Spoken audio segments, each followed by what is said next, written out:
마리아에게 와서 예수께서 하신 일을 본 많은 유대인이 그를 믿었으나 그 중에 어떤 자는 바리새인들에게 가서 예수께서 하신 일을 알리니라.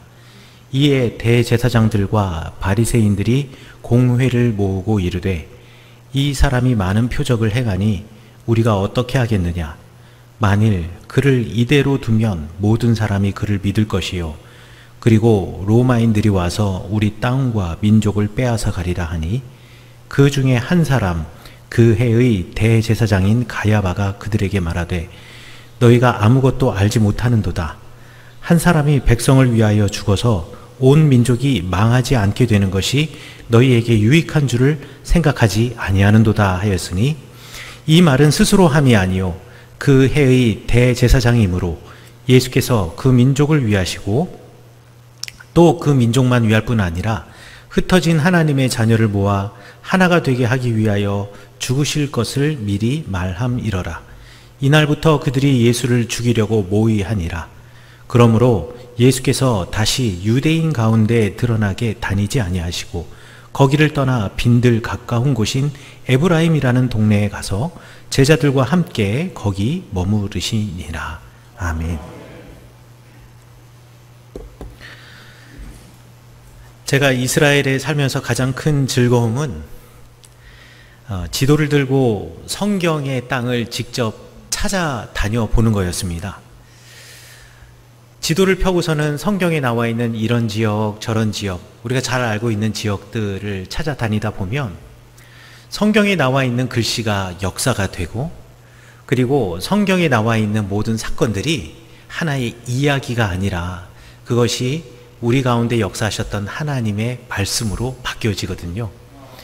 그리고 성경을 읽으면서 아 이런 일이 있었구나 라고 우리가 생각하는 것보다 직접 현장과 그 자리에 가서 그 돌을 만져보며 또 그 자리에 서서 땅의 흙을 만져보며 아 이 흙을 이 돌을 주님께서 밟고 가셨겠지.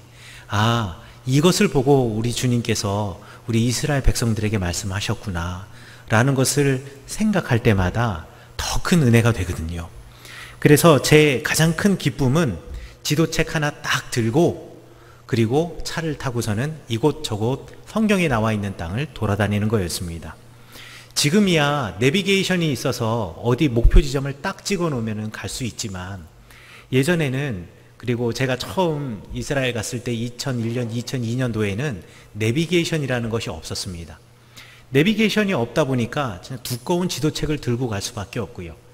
지금도 팔레스타인 지역은 내비게이션이 작동을 하지 않습니다. 그래서 팔레스타인 지역을 가기 위해서는 이미 길을 다 알고 있는 사람이 가거나 아니면 지도책을 들고 다닐 수밖에 없는데요. 지도책을 들고 다니다 보면 여러 가지 즐거움들이 있습니다. 내비게이션을 찍고 가면 가라는 대로 직진하고 좌회전하고 우회전하고 유턴하고 하면 되지만 지도책을 보고 가다 보면은요 이 마을의 이름이 뭔지 그 다음 마을의 이름은 뭔지 마을의 이름을 다 외우고 갈 수밖에 없고요. 그리고 주변에 있는 주요한 지형이나 지물이나 뭐 큰 돌이라든가 특징들을 보고 지나갈 수밖에 없습니다. 그래야지 다음에 아 맞아 이 돌을 지나서 내지는 이 나무를 지나서 좌회전을 했지 이라고 머릿속에 기억을 할 수 있기 때문에 그래요. 그리고 갈림길이 막 복잡하게 돼 있어서 이 지도가 길을 완전히 표현하지 못했을 때에는 또 내려서 가게집에 들어가서 길도 물어보고 지나가는 사람에게 길도 물어보고 하면서 찾아가는 또 즐거움이 있습니다. 자, 그런데 제가 지도를 들고 베델을 찾아가기로 했는데요. 이 베델은 팔레스타인 동네 깊숙한 곳에 있어서 그곳을 가기가 그리 쉽지 않았습니다. 그래서 다들 제가 베델을 찾아간다 그럴 때 쉽지 않을 걸 이렇게 사람들이 말을 했습니다. 제가 지도를 들고 베델을 찾아가다가 갈림길에서 어디로 가야 될지를 모르겠는 거예요. 지도와 길의 모양이 좀 다른 겁니다. 그래서 긴가민가 해서 사람들에게 물어보아야 하겠는데 그 동네 사람들에게 물어보아야 하겠는데 그 동네 이름이 타이베라고 간판에 쓰여져 있어서 타이베라는 마을은 제가 알겠으나 문제는 아랍어를 제가 그 당시에 한마디도 하지 못했던지라 너무 두려웠던 겁니다. 아랍어로 안녕하세요라는 말도 못하던 때였던지라. 당시에는 이스라엘과 팔레스타인의 관계가 그렇게 좋지 않았습니다. 그래서 이스라엘 사람들은 팔레스타인 지역에 지금도 들어갈 수 없지만 과거에는 이스라엘 사람들이 팔레스타인 지역에 들어갔다가 죽기가 십상이었습니다. 그래서 들어가는 것을 권장하지 않았어요. 하지만 저는 이스라엘 사람이 아니라 얼굴만 딱 봐도 아시아 사람이고 그리고 한국 사람인 게 분명하기 때문에 그런 두려움 없이 가긴 했지만 기본적으로 이스라엘과 팔레스타인의 관계가 좋지 않고 또 제 마음속에 팔레스타인 사람들은 폭력적이다 내지는 팔레스타인 사람들은 좀 과격하다 이런 선입견이 있었기 때문에 길을 물어보기는 물어봐야 되겠는데 혹 이 사람들이 정치적인 의도나 편견을 가지고 저를 갖다가 해코지하는 것은 아닌가. 저는 순수한 신앙의 열정을 가지고 또 배우고자 성경을 배우고자 하는 열정을 가지고 내가 성경에 나와 있는 장소를 찾아가는 건데 이 아랍 지역 팔레스타인 지역에 사는 사람들은 거의 대부분이 다 무슬림이다 보니까 혹 제가 베델을 찾아가면 너 유대인 아니냐 내지는 뭐 유대인이랑 친한 거 아니냐 내지는 뭐 너 기독교인이 아니냐 이런 편견 때문에 혹시 해코지를 당할까 봐 정말 두려웠었습니다. 제가 생각했던 의도는 그것은 전혀 아닌데 혹 그들이 오해할까 봐 말이죠. 그런데 그 타이베라는 마을의 조금 안쪽에 들어가다 보니 감사하게도 교회 탑들이 이렇게 솟아 있고요. 그리고 길가 옆에 비잔틴 시대 때의 옛 교회의 흔적이 그대로 남아있는 겁니다. 그래서 길을 물어보는 것은 잠시 멈춰놓고 일단 저 유적을 따라 올라갔습니다. 올라가 보니 자세한 안내말과 표지판이 있고요. 그 표지판과 그 안내말을 써놓은 교회의 이름을 보니 괜시리 마음이 편해지는 겁니다. 이곳에 기독교인들이 있구나. 여기에 예수님을 알고 있는 사람들이 있으니 적어도 폭력적이지는 않겠지. 아니 폭력적이지 않는 것은 제가 모르겠지만 적어도 제가 기독교인이라고 한다면 해코지는 하지 않겠지라는 마음이 들더라고요. 사실 우리 살다 보면은요 다른 의도를 가지고 있는 사람들을 많이 만나게 됩니다. 다른 의도를 가지고 있는 사람들은요 같은 시간 같은 장소에서 같은 이야기를 듣고 같은 일을 경험했는데도 불구하고요 다른 의도를 가지고 있는 사람은 전혀 다른 이야기를 합니다. 아니 분명히 이런 의도로 이런 이야기를 한 건데 그 사람은요 그 이야기의 내용을 전혀 다르게 해석을 하는 거예요. 이런 사람들은 한 상황을 있는 그대로 받아들이지 않고 이 상황을 가지고 공포를 조장하고 이 공포로 자신의 배를 채우려고 하는 사람들, 그런 사람들이 꼭 한 사람의 의도를 왜곡합니다. 그 공포가 사람을 죽일 수 있다라는 것 알고 있을 거예요. 그리고 실제로 때때로 그 공포를 던져주고 죽이기까지도 합니다.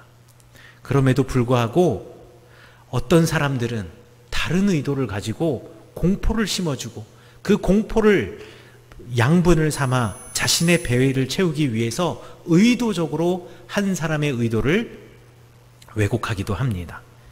예수님 시대의 바리새인들이 바로 그런 사람들이었어요.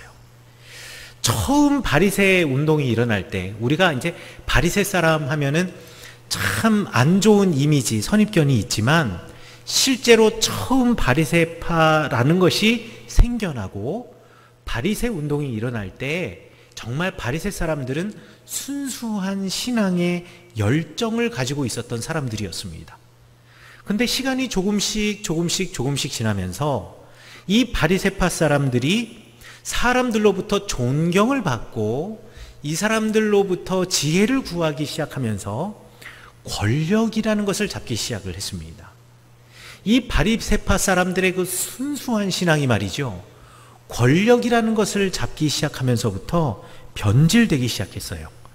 그리고 지금 붙잡고 있는 이 힘과 영향력을 놓치지 않으려고 하는 그 집착 때문에 의도적으로, 의도를 가지고 하나님의 말씀을 왜곡하는 데에도 서슴지 않았습니다. 그래서 하나님의 말씀의 법이 성경에 떡하니 기록이 되어 있음에도 불구하고 하나님의 말씀에 기록되어 있지 않는 더 많은 부분의 율법을 만들어 놓고, 자신들이 만들어 놓고 그것이 하나님의 말씀이라고 이야기를 하고 그것을 더 중요하게 생각을 했습니다. 오늘 성경 본문으로 돌아가 볼까요? 예수님께서 나사로를 살리셨습니다. 죽은 이가 살아났습니다. 저 어둠의 권세를 깨뜨리고 저 무덤 문을 열고 나사로가 나왔습니다. 예수님이 나사로야 나오라 라고 말했을 때 나사로는 온 몸을 세마포를 두른 채 저 문을 열고 빛으로 나갔습니다. 살게 된 겁니다. 얼마나 놀라운 일입니까? 죽었던 사람이 살아났으니 얼마나 행복한 일입니까? 죽었다고 생각했던 우리의 이웃이 살아났으니 이거 얼마나 축하할 일입니까? 그렇지만 바리새인들은요, 나사로를 살리신 예수님, 그 예수님이 너무나 싫었습니다. 왜냐하면 예수님이 내가 받아야 할 존경, 우리가 받아야 할 존경을 다 빼앗아 갈 것 같다라는 생각 때문에 그런 거죠. 그러면서 예수님, 나사로를 살리신 예수님을 따르면 밀란이 생긴다면서 공포를 조장하기 시작을 했습니다.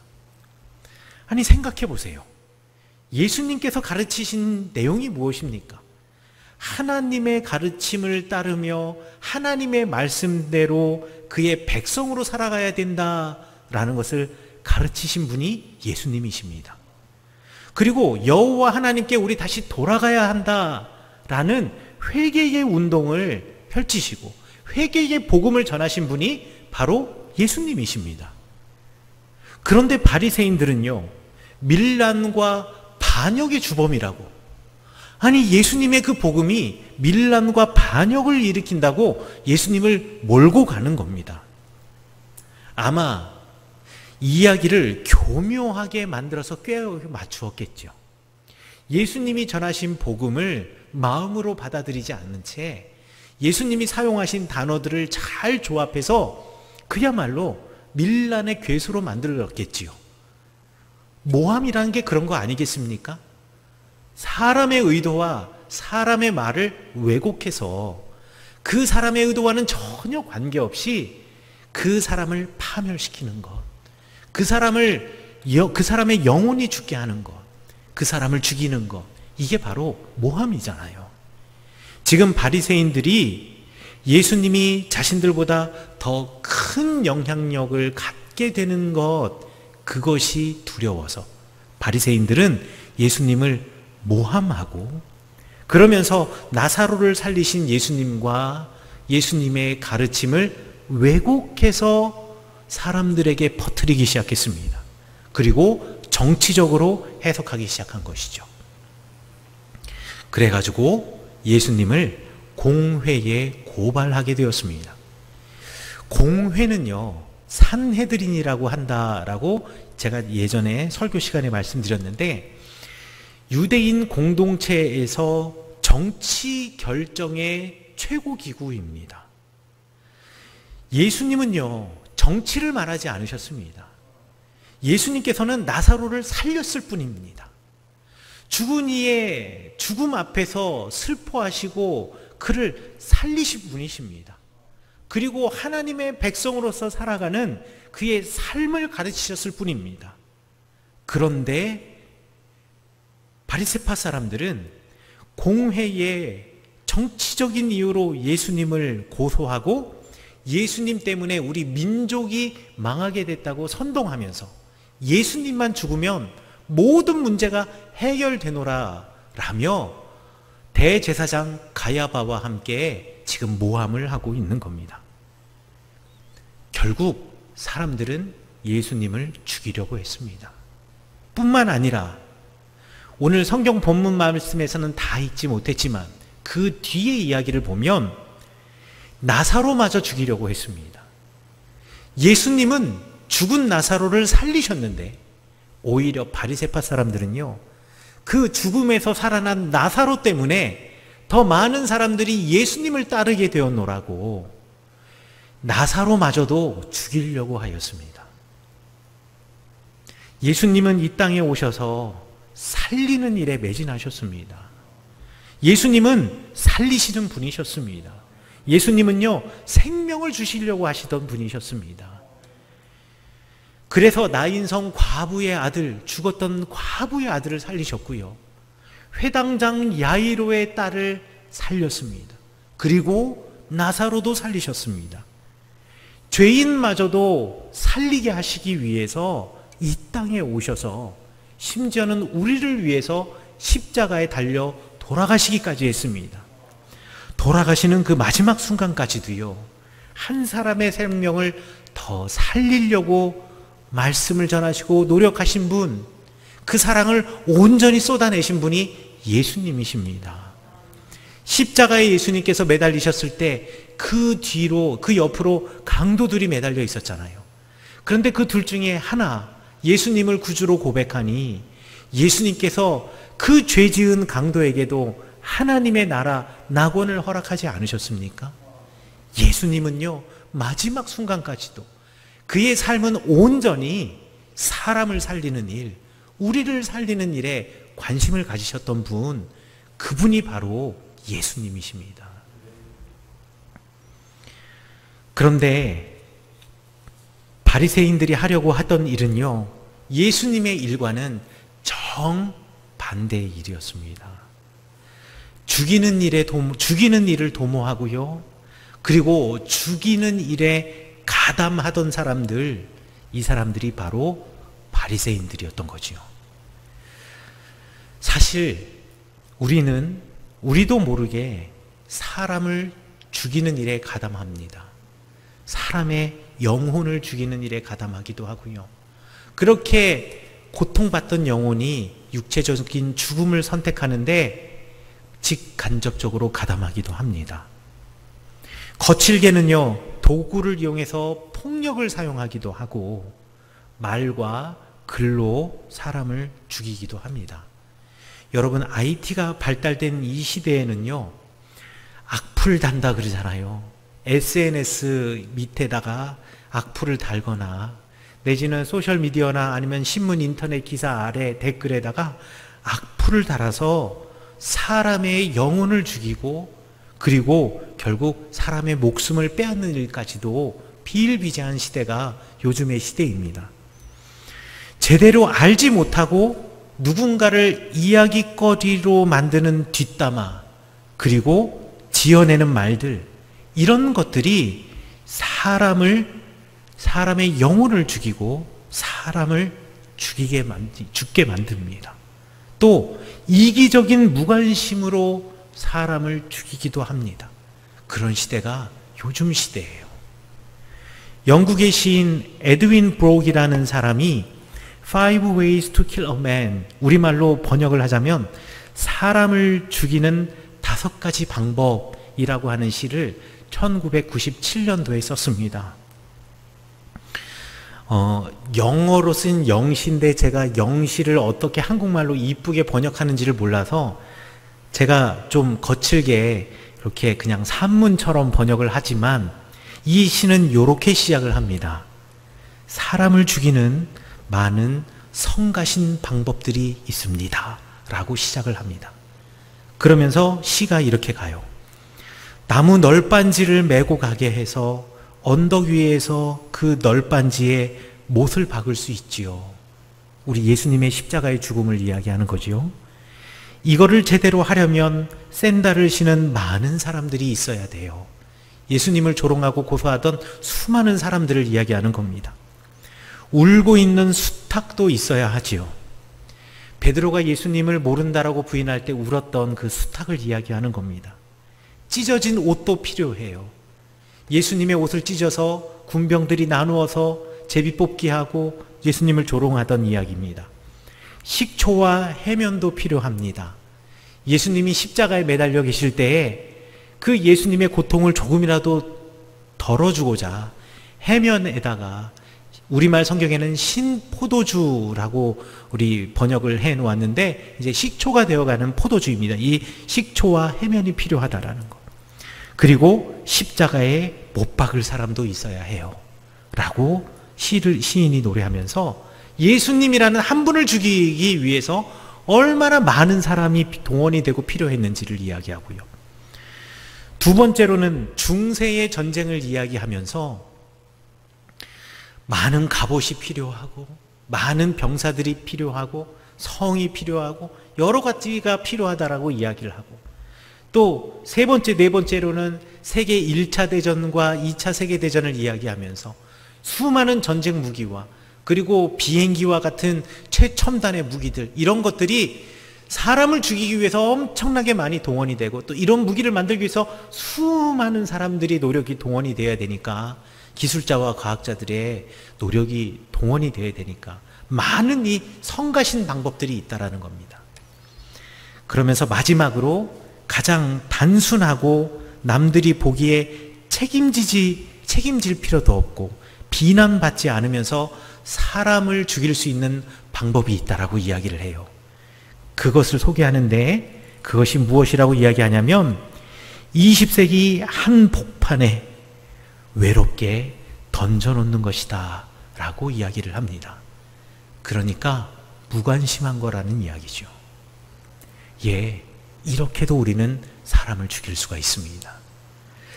에드윈 브록은요, 이 시대를 비꼬고 있습니다.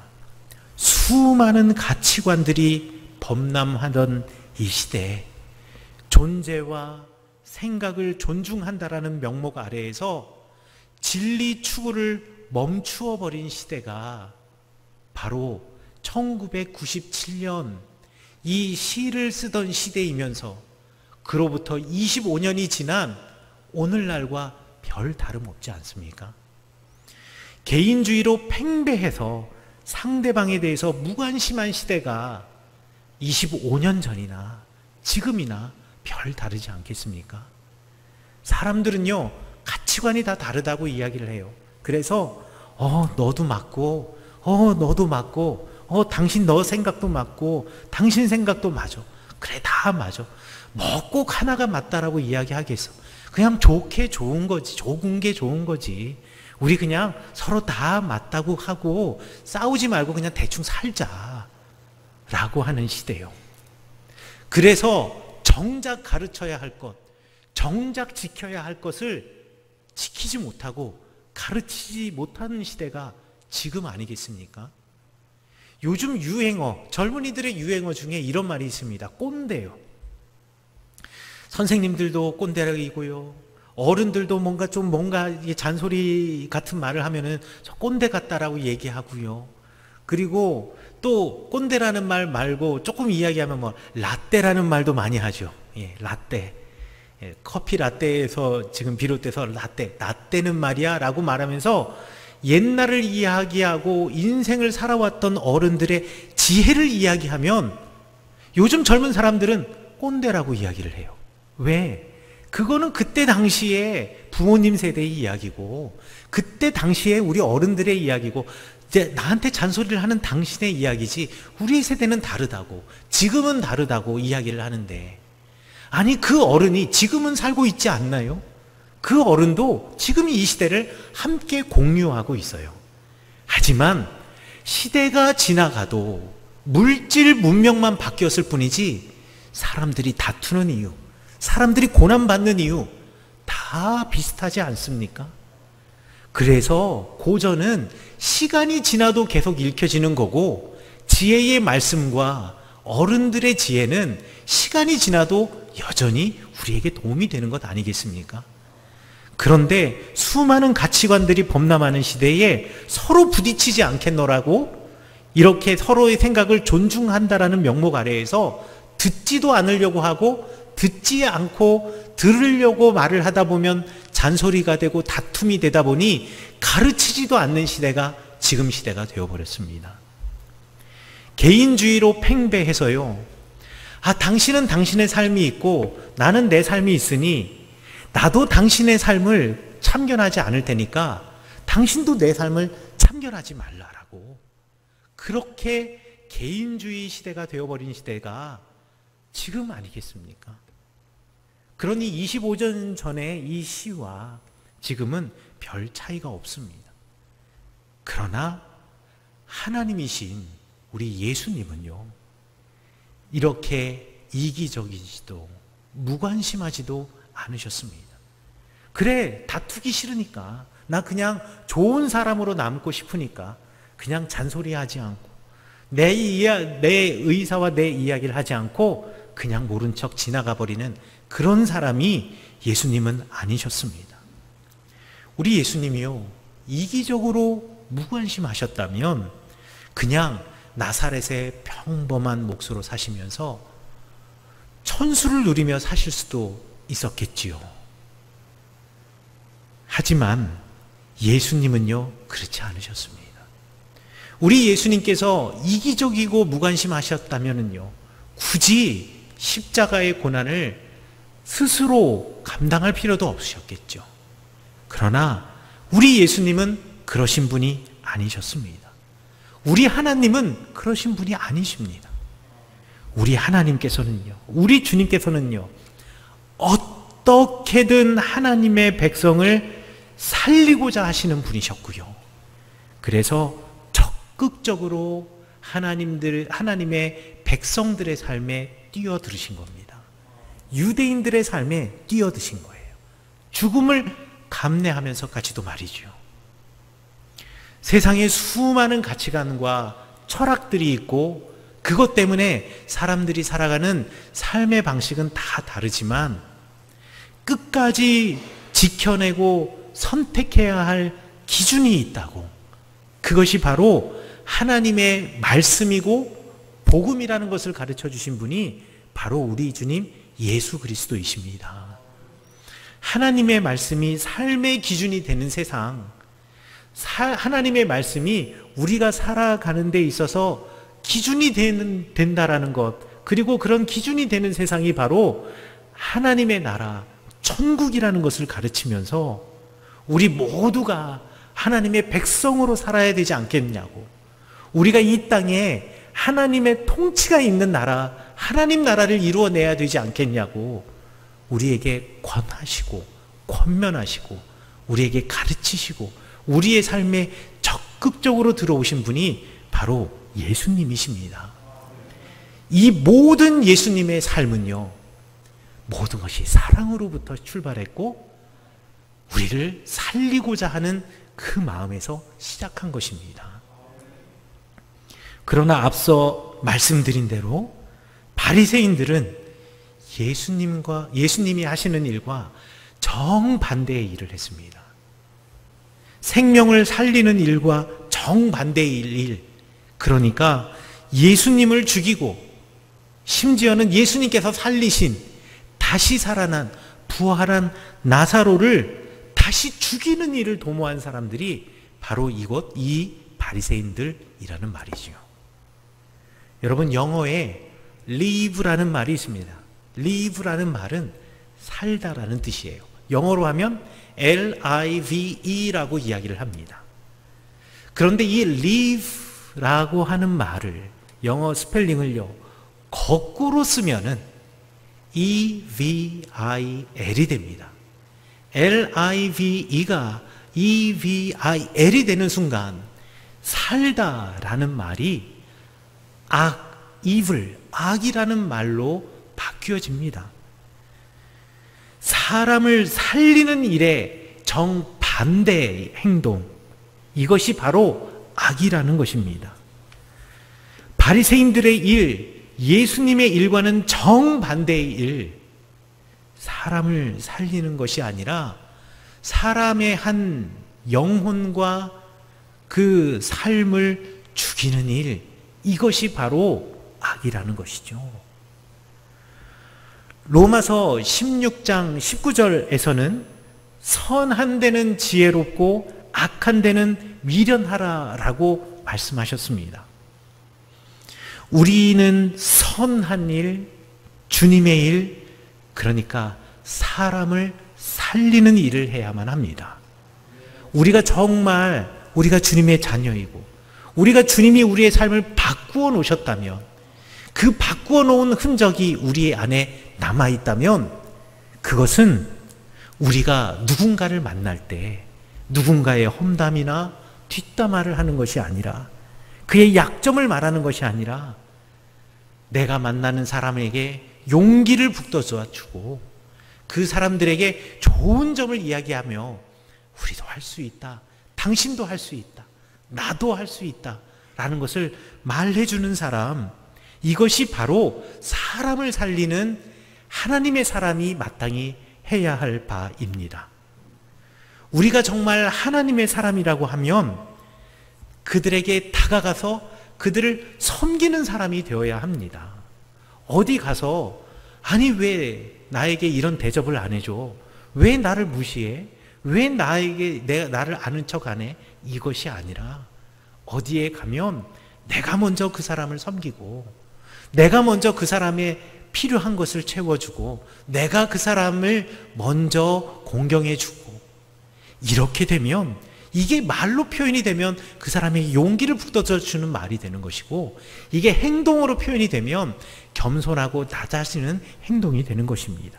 그것이 바로 사람을 살리는 하나님의 사람이 해야 하는 일입니다. 누군가에게 관심을 가져주고, 어떤 사람의 그룹이 있는데 대화에 끼지 못하거나 소외되어 있는 한 사람이 있다면 그 사람에게 먼저 찾아가서 말을 걸어주고 이웃이 되어주는 일, 그것이 바로 사람을 살리는 일이고 하나님의 백성이 해 나아가야 할 일입니다. 우리는요, 이런 일에 지혜로워야 합니다. 그 반대로 물리적인 폭력은 말할 것도 없으려니와 타인의 자존감을 무너뜨리고 상대방을 평가절하하는 말, 쉽게 말해서요, 우리 어디 가서 하나님의 백성이라 그러면 말 조심해야 합니다. 이웃의 삶에 대해서 이기적이고 그들의 삶을 무관심한 것, 그들의 삶에 대해서 무관심하는 것, 이것을 우리는 경계해야 합니다. 이것은요, 하나님이 원하시지 않는 것이고 주님이 하시는 일과는 정반대의 일입니다. 이게 바로 악한 일입니다. 생명을 살리시는 예수님께서는요, 어디를 가든지 생명을 살리시는 복음을 전하셨습니다.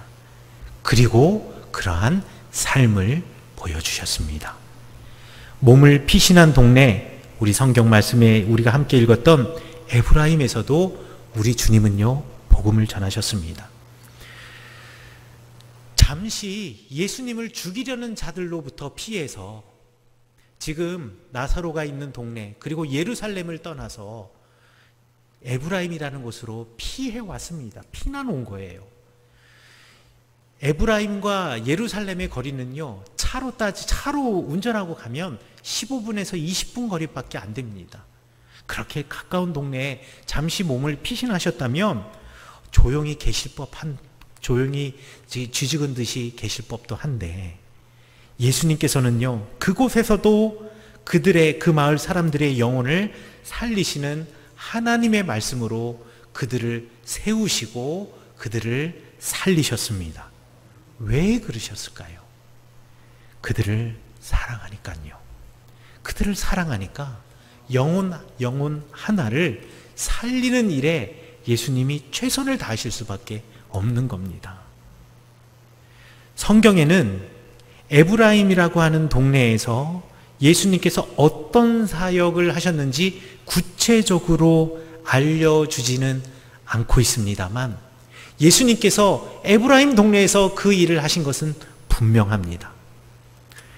제가 아까 지도를 들고 베들로 가는 길에 길을 묻기 위해서 그 두려워했던 그 동네, 그리고 그곳에서 교회 건물을 보고 마음이 평안했던 그 동네 사람들과 대화를 하는데 마침 영어 할 줄 아는 사람이 있어서 영어 할 줄 아는 한 분과 대화를 하는데요, 그 동네가 바로 우리 읽은 요한복음 11장에 나오는 에브라임이라고 하는 동네, 지금은 타이베라는 이름으로 불리지만 예수님 시대에는 그 동네가 에브라임이었다라고 말씀해 주시더라고요.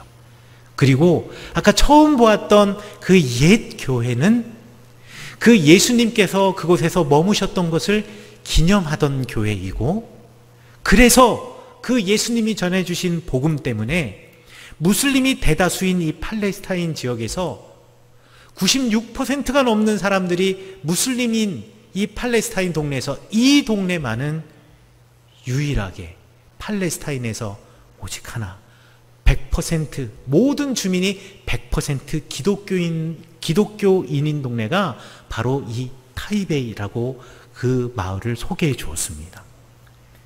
이것이 바로 생명을 살리는 예수님의 영향력입니다. 이것이 바로 복음의 영향력입니다. 예수님의 삶을 따라 살아가려고 여러분들 주일마다 그리고 날마다 기도하고 계시지 않습니까? 예수님의 삶을 따라 살아가려고 하는 우리 성은교회 성도 여러분, 우리 주님 예수 그리스도처럼 생명을 살리는 일에 지혜로우시는 여러분 되시기를 축원합니다. 용기를 북돋아주는 말, 다가가고 섬기며 행동으로 보여주는 말, 그리고 행동, 그리고 관심을 가져주고 그들에게 찾아가서 이웃이 되어주는 일에 지혜로운 여러분들 되시기를 간절히 축원합니다. 그러한 삶을 통하여서 예수 그리스도의 복음을 여러분의 입으로, 몸으로, 삶으로 보여주시는 여러분들 되시기를 간절히 축원합니다. 그래서 그리스도인의 이 선한 영향력이 이 땅 철원에, 와수리에, 서면에, 근남면에, 김화읍에 미치시는 여러분들, 그래서 여러분이 전하는 복음이 힘이 있어서 이 땅이 주님의 백성의 땅이 되기를, 주님의 나라가 되는 놀라운 역사가 바로 여러분의 섬김과 여러분의 말, 생명을 살리시는 예수님의 삶을 따라가는 여러분의 지혜로부터 출발하시기를 간절히 축원합니다.